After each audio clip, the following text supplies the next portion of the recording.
Creating a Gantt chart in Microsoft Project is essential for visualizing project tasks, timelines, and dependencies. Here's a step-by-step guide. Open Microsoft Project, start the application, launch Microsoft Project and either start a new project or open an existing one.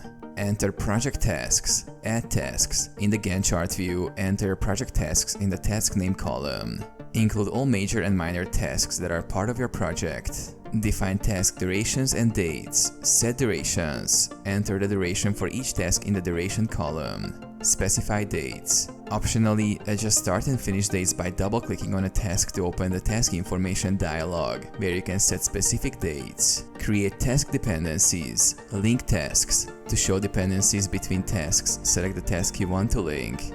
Then, click on the Task tab and choose Link the selected task from the Schedule group. This will create arrows between tasks on the Gantt chart, indicating their relationships. Adjust the Gantt chart. Format chart. Use the Format tab to customize the appearance of your Gantt chart. You can adjust bars, colors, and grid lines to improve clarity. Save your project. Save changes. Click File, Save to ensure your Gantt chart and other project details are preserved.